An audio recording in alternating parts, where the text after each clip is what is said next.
Gledate rijedak film u boji koji prikazuje masovnu predaju Jugoslavenske kraljevske vojske u Travanjskom ratu 1941. Jugoslaviji nije bilo spasa zbog silovitog osovinskog udara, ali i zbog nesposobnosti srpskih generala i općeg nezadovoljstva u zemlji. Koliko je rasulo vladalo na bojišnicama, dokazuje i neobičan podatak da je jedan njemački poručnik s vodom vojnika osvojio Beograd.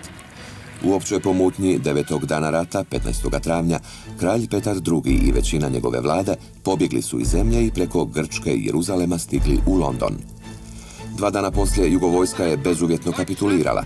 Bio je to sramotan kraj vladavine omražene dinastije Karađorđevića, iako su saveznici i dalje priznavali kralja i njegovu izbjegličku vladu. Petar je bio prvorođeni sin u Marseju ubijenog kralja Aleksandra.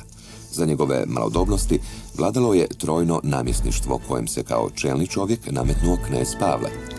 Petar je ušao u povijest 27. ožujka i to na neobičan način. Pušistička vlada generala Simovića proglasila ga je punoljetnim, iako to još nije bio, i predala mu kraljevsku vlast. Pritom se poslužila prijevarom.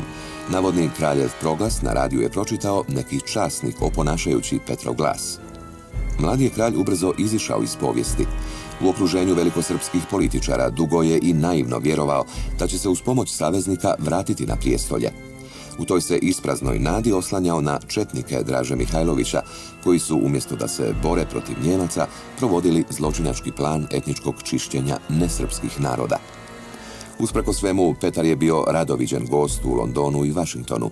Na opće zgražanje čak se i oženio u najtežim trenucima svojih dragih naroda. Naposljetku se pokazalo da Titov partizanski pokret uspješno ratuje protiv fašizma, pa se premijer Churchill javno odrekao četnika.